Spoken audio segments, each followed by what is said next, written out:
Well, welcome to First Parish in Milton, and Happy New Year, everyone. My name is Jeff Stote. I'm a member of the Worship Committee.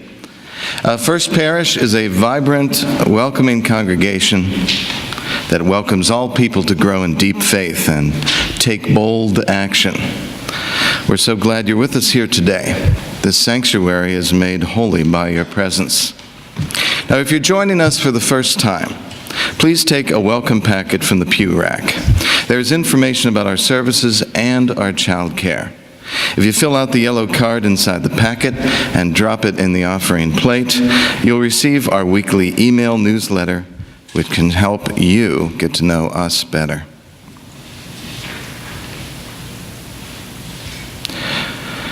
We strive to make our worship experience accessible to people of all ages and abilities. Please see the welcome card in your pew for more information on this, or speak with an usher at the back of the church. The work of living our faith is done both in and out of worship, so I draw your attention to the printed announcements that came with your order of worship. These announcements are important news of our community life, so please read them carefully. I'd like to say that Parish is here today. She is giving the service at the Children's Church, so if you wish to talk to her, she'll be there at social hour. Extending a generous welcome is a spiritual practice, and I invite us all to extend that welcome to our neighbors by taking a few minutes to greet them warmly. We're going to start by lighting the chalice, and helping me today is Julia Conti. Actually, she's not going to help me. No. Thank you. And together we'll say the call to worship. Let us gather. We gather to celebrate the sacred within and among us. We come to seek spiritual growth and understanding. We strive to practice acceptance, forgiveness, and love. Together, we work to build a world, justice, and compassion. Come, let us gather together. Please rise as you're able and sing hymn 1024. It's in the teal hymnal.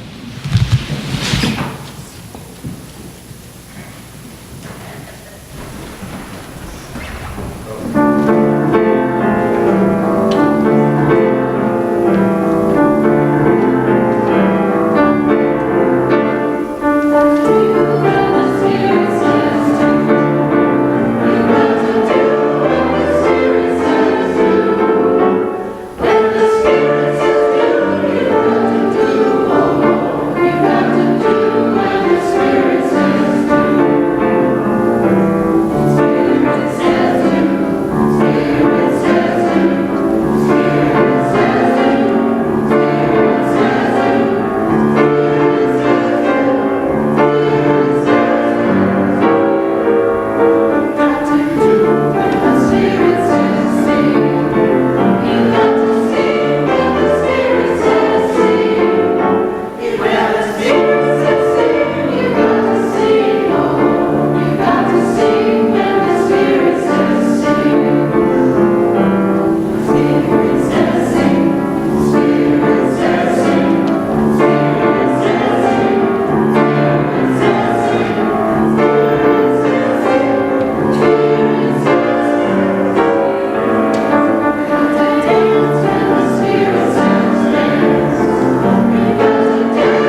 It's the thought that counts.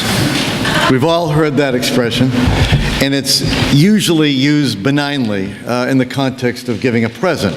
It doesn't matter if the present's small or big. It's the thought behind giving the present that counts. But then I think there's a more insidious meaning to that expression. When I was 5, a good friend of mine was hurt in a bicycle accident, and I wanted to go and visit him to cheer him up. My mother said, "Well, I don't have time to bring you over there this weekend, but don't worry, it's the thought that counts." I thought, if I don't actually see my friend, how does it count? Since then, the expression has bothered me because it implies that action is not necessary for good intentions to count. It kind of lets you off the hook if you don't make the effort that turns thought into action. Consider Nelson Mandela. We did not celebrate his passing because he was a deep thinker about change. We celebrated his passing because of the acts he took to effectuate change. The overarching objective of Mandela Day is, according to their website, to inspire individuals to take action to help change the world for the better. Similarly is Martin Luther King, whose mission was driven by a call to action. And closer to home is First Parish, whose tagline on the cover of the Order of Worship is, "We welcome all to grow deep faith and take bold action." Action speaks louder than either thought or words. In the end, it is action that counts. It may be heroic, it may be very small, but the tangible manifestation of what you think and what you believe is what truly matters. Albert Einstein said, "The world is a dangerous place to live, not because of the people who are evil, but because of the people who do nothing about it." So, as we start a new year, don't think about making a resolution, just do it.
song for every one of us.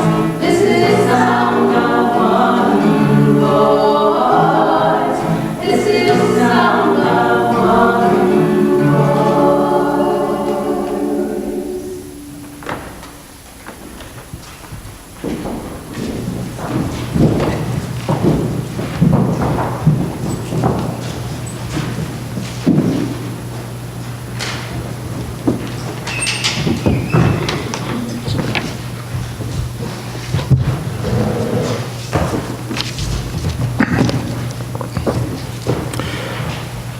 A little earlier, we sang about doing what the Spirit says do. On most Sunday mornings, if we had sung that song, there would have been some clapping and some swaying going on, but this morning, I guess the Spirit didn't move us in that direction. I mention that because I'm not much of a clapper or swayer either. The Spirit doesn't move me that way. Mind you, I'm not opposed. I'm happy to be in the presence of clapping and swaying. I'm just not inclined to participate myself. But that doesn't mean that I'm never moved. My daughter Emma and I love road trips. She's driven coast to coast a few times, and Boston to Miami as well. I've been with her on a couple of trips. When we're on the road, we seldom make reservations. We take the road as it comes. We start each day not knowing exactly what route we'll follow or even where we'll end the day. When we're together, she's my navigator. She keeps guidebooks in her lap. We read the signs, and she checks the travel apps on her phone to see if there's anything interesting nearby. If it looks like fun, we're off. If the Spirit says do, we do. That's how we wound up with silly pictures in front of plaster dinosaurs on Route 66 in Arizona. It's how we wound up hiking through Louisiana swamps, eating fresh-picked strawberries in Michigan, and driving the Natchez Trace in Mississippi. She's a go-for-it kind of person, and that go-for-it attitude seems to be her guiding principle in life. That's the most important thing I've learned from her. She's been that way for as long as I can remember. Christmas 15 years ago was typical. The run-up to the holiday had been hectic as always. Christmas itself started early. Emma was 10 and our son John was 7, so there was no sleeping in. By late afternoon, after the stockings and the presents and the Christmas dinner and all the other hubbub, we adults were exhausted. But Emma wanted to drive to the Cape to visit her grandmother and an uncle who was visiting from California. John was sick, so he couldn't go, and then that meant that I had to stay home, even if Mary and Emma made the drive. Mary wanted to stay home. She was just too tired, but Emma pushed. The Spirit said go, and that's what Emma intended to do. Eventually, Mary relented. It had been dark an hour or two by the time they were ready to leave, and as they pulled out of the driveway, Emma said, "Mom, you'll never regret this." And she was right. As it turned out, Mary's mother died unexpectedly a few days later, and that trip was the last time Mary and her mother and Emma spent time together. Mary has never regretted that trip. The story is now part of family lore. A little later this morning, Claudia and friends, I take it, are going to sing a great Phil Oakes song called "When I'm Gone." It opens with these words: "There's no place in this world where I'll belong when I'm gone, and I won't know the right from the wrong when I'm gone. And you won't find me singing on this song when I'm gone. So I guess I'll have to do it while I'm here. If ever there was a reason for moving when the Spirit moves, that's it."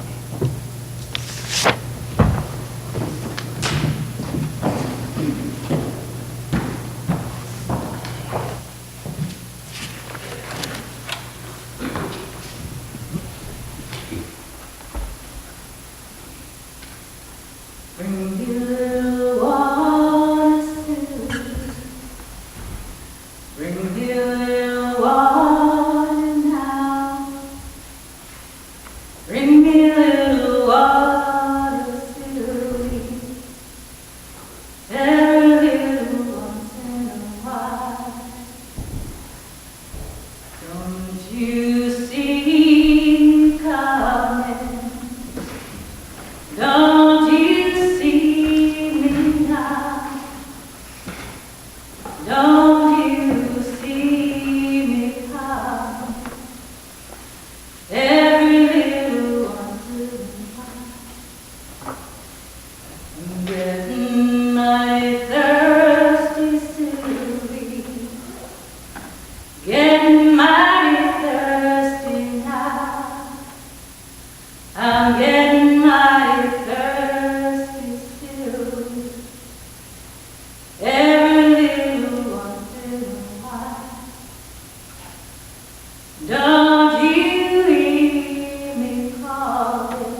When Joe asked me to give a reflection today, I started to think about it, and it was a little intimidating because I wasn't sure what I would say.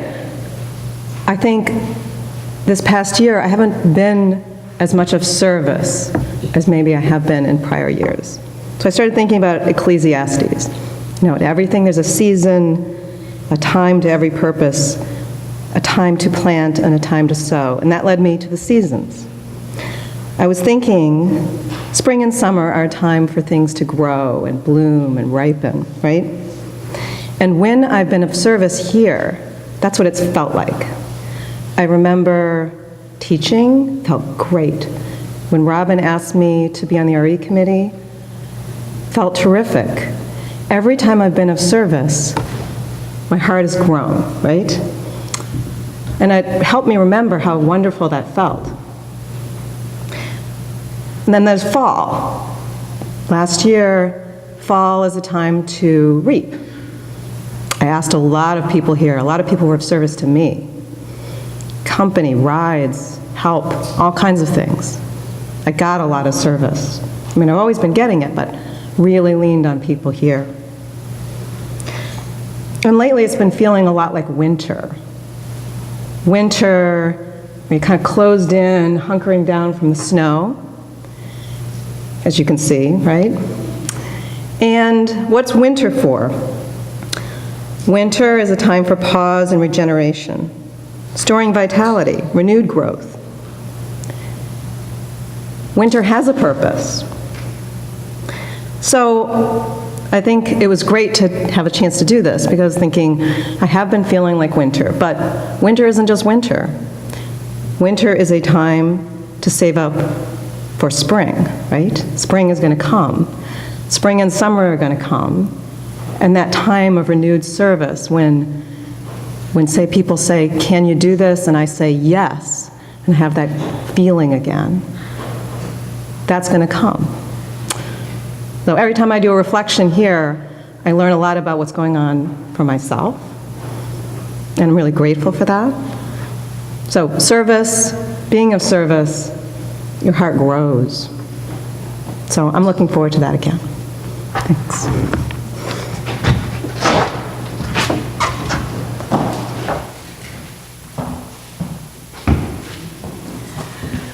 Bring me a little water, Sylvie. Bring me a little water now. Bring me a little water, Sylvie.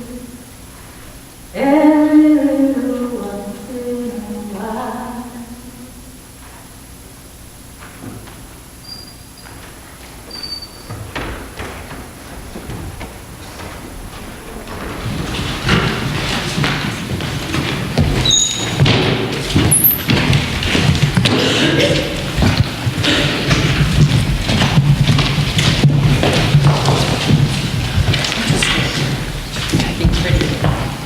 Morning. A few weeks ago, the world remembered the life of Nelson Mandela, and in a couple of weeks we'll celebrate the life of Martin Luther King Jr. Both were committed fighters for justice, once-in-a-generation leaders who left the world a profoundly better place than they found it. We often forget, however, that behind Mandela, behind King, were thousands of equally committed fighters for justice, whose contributions were often made at similar risk, but were no less courageous, contributions that often go unremembered. These were the people who ran the phone trees, mimeographed the propaganda flyers, housed the volunteers on their couches and floors, made coffee for the meetings. Without them, the words and actions of Mandela and King might never have had their world-changing impact. No mimeographs, no Mandela. No coffee, no King. Today, as our worship focuses on the theme, Words to Action, we present our church's award for distinguished service to two members of our own community whose tireless and faithful efforts, usually behind the scenes, have strengthened First Parish and our UU faith. Our award is named for Dr. Thornton Brown, who not only contributed to the betterment of the world as an orthopedic surgeon and longtime editor of the Journal of Bone and Joint Surgery, but also as a lay volunteer and leader here at First Parish. Dr. Brown, known to all as Thorny, led many church committees, including the Parish Committee, but was long associated with his work on Buildings and Grounds, the committee of lay volunteers who do so much to maintain the beauty and function of this sacred space and our beautiful campus. In a 2000 obituary published in the journal he once edited, it was said of Dr. Brown that his dedication to the journal was exceeded only by his devotion to his family and his church. A former minister of First Parish described him as not just a pillar, but the foundation of the church. According to his children, he would often come to church on Sunday, go home to get changed, and then return to church for the rest of the day to bang a nail, hang a ladder, or dig a ditch, doing whatever needed to be done. In presenting the Thornton Brown Award, we honor Dr. Brown's love of this community and his selfless willingness to contribute wherever and however he could to its continued health. His example is a reminder that the responsibility for the future of our church and our UU faith rests with each one of us, not with the clergy, not with a small group of church elders, not with a distant hierarchy, not even with a God that is understood to ultimately direct all of our actions, but with all of us, the people in the pews, contributing what we can, working together as best we know how, in all our glory and imperfections, right here, right now. At this time, I'd like to ask those who are with us today who have previously received the Thornton Brown Award to please stand and be recognized by the congregation as you're willing and able.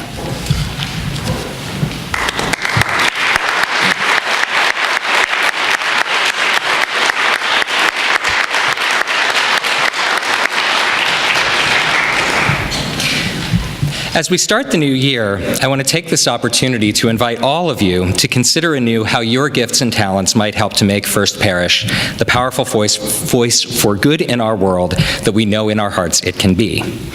Beginning today at the membership table at Social Hour, we'll have a sign-up sheet for folks who are interested in finding out more about leadership opportunities at First Parish.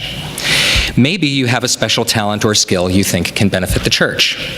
Maybe you're new to our community and want to explore opportunities to get involved and make connections with others. Maybe you've been here for a long time and are looking to engage with church life in a new way. If so, come to the membership table after worship, or seek out myself, our Director of Congregational Life and Administration, Kiki Giadas, who is sitting alone in the back corner this morning, or any committee chair to find out more about how you can be involved. Over the course of the winter and spring, there will be several venues in which you can explore opportunities for lay involvement and leadership here at First Parish, whether it's in the form of banging nails and digging ditches, teaching children, organizing events, balancing budgets, or building community. With that, I will now soon introduce two members of the congregation who are themselves shining examples of the long tradition of lay leadership at First Parish, exemplified by Thornton Brown. Glenn Pavlicek, the chair of the Finance Committee, and Tracy Robinson, who heads the Personnel Committee. Glenn and Tracy will soon say a few words about this year's honorees, who were selected by unanimous vote of the Parish Committee. The honorees this year are Jim May and Marcia Maurer.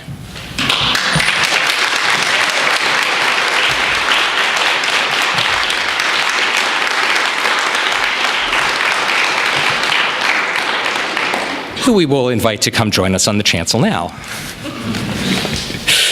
First up is Glenn Pavlicek. He'll say a few words about Jim May. Careful, Glenn. Yeah. He's cringing already. I first met Jim almost 20 years ago when we were involved in the Tucker PTO. A couple years after that, but we were looking for a church home and came here. It was the presence of Jim and some other folks we had met and bonded with that led us to believe that this was the right choice for us. As I say, I've known Jim for a long time. I've never known him not to be busy.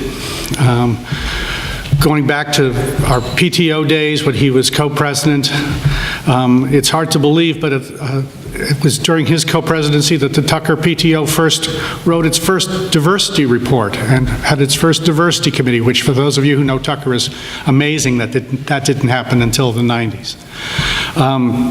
it was Jim who suggested to me that there was this committee in town called the Warrant Committee that I might consider being on. It wasn't too much work, and it was sort of interesting, which is why he's cringing up here now. His work ethic is infectious. Over the years, when we did the school building override, when we had overrides for town government, Jim was always there, writing messages and working in the background on all these things. And in First Parish, he took over the unenviable position of being treasurer. Not an easy position in a church, especially in a church where now the requirements of being the treasurer of a church and running the finances of a church are so much more than the back of the checkbook, which it really could subsist on for a number of years. It's really become much more of a major operation. And somehow or other, doing all this, he's also managed the last couple annual budget drives and the fundraising and putting together all the stewards and bringing everyone together to meet, to set not only the goals for the church, but to try to meet them. And somehow or other, beyond this too, he has a job.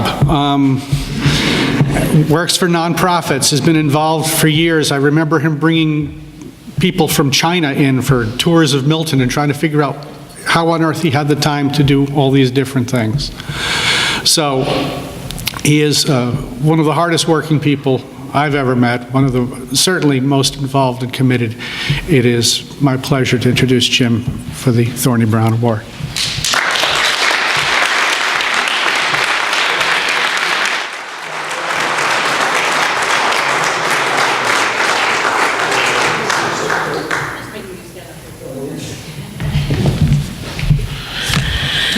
I'm really thrilled to be able to talk a little bit about Marcia. I think two of the big Brown Award that have always stuck with me since I first learned of it it's a combination of somebody who does a lot of work and who does it over a long period of time. So this isn't a surgical strike kind of person.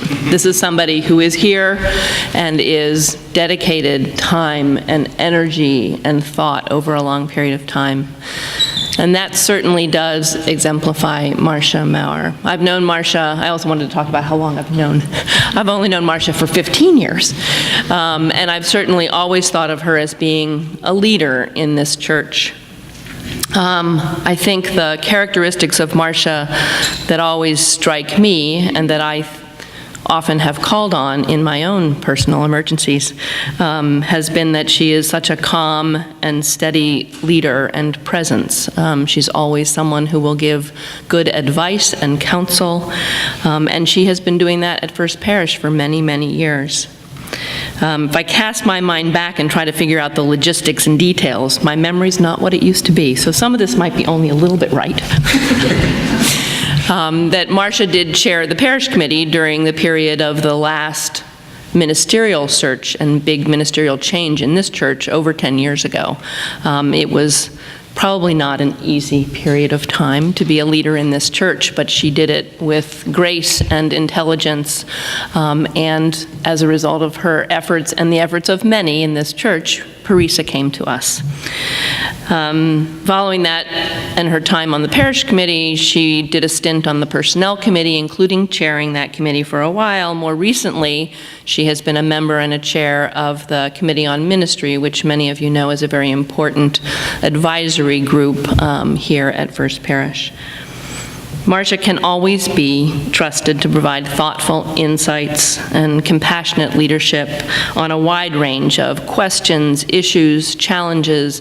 There are occasionally crises in a community like this, and Marcia is often someone who is pulled into those discussions to help us work things through.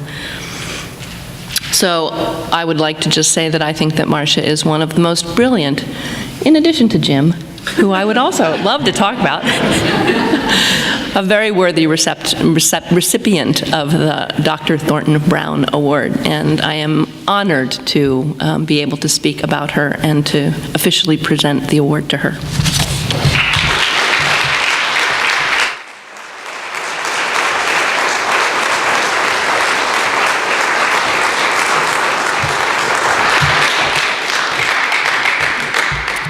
I will let you know that the snow this week interfered with our plans to have something physical to hand to Jim and Marcia in recognition of the award, but I would point out that all of the previous recipients of the award are on this plaque, which typically hangs in the Stebbins parlor on your way to the link.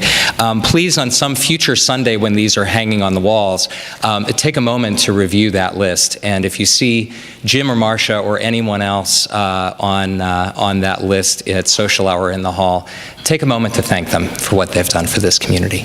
Thank you.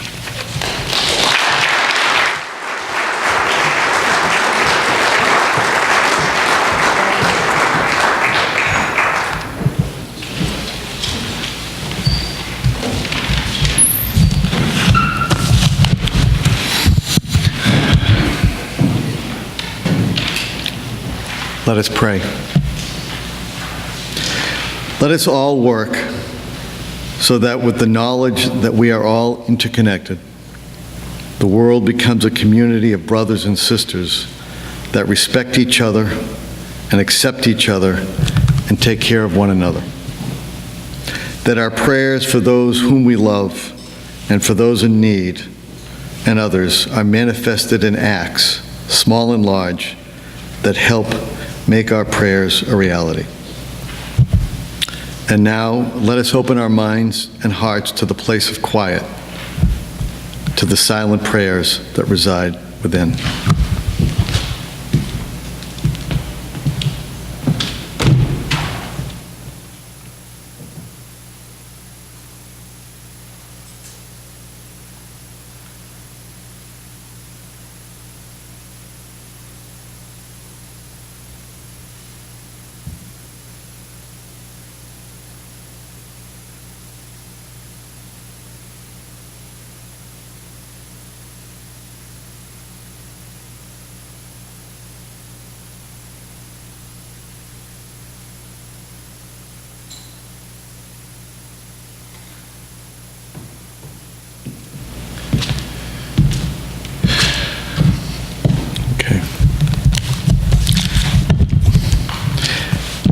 We'll now take the offering. If you're proud of this church, become its advocate. If you're concerned for its future, share its message. If its values resonate deep within you, give a measure of your devotion. This church cannot survive without your faith, your confidence, your enthusiasm, and your support. To quote Johann von Goethe, don't say that you want to give, but go ahead and give.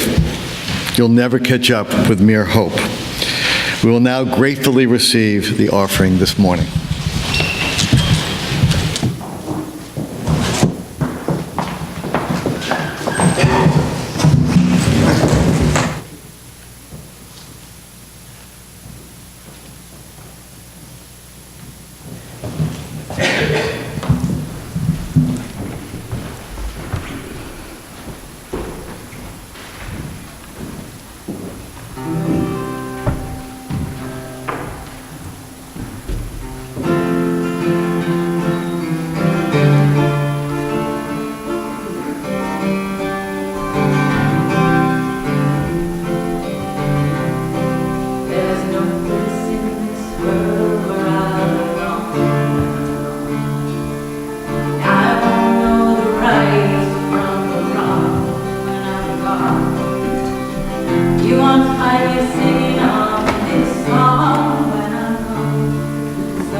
Don't be asked to do my share.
Join me in saying the unison dedication.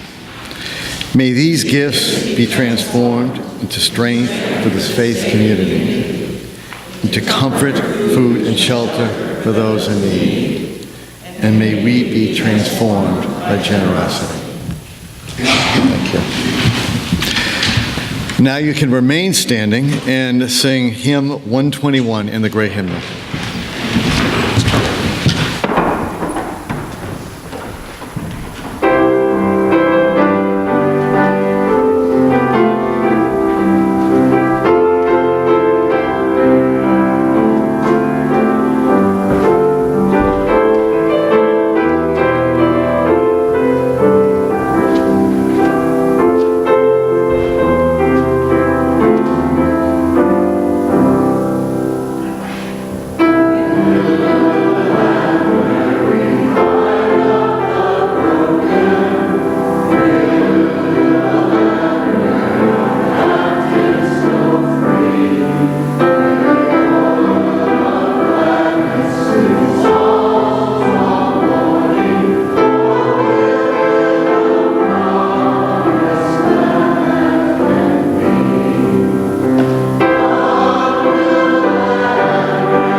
Goethe. The moment one definitely commits oneself, then providence moves too. All sorts of things occur to help one that would never have otherwise occurred. A whole stream of events issues from the decision, raising in one's favor all manner of unforeseen incidents and meetings and material assistance, which no one could have dreamed would come their way. Whatever you can do or dream you can do, begin it. Boldness has genius, power, and magic in it. Begin it now. So may it be.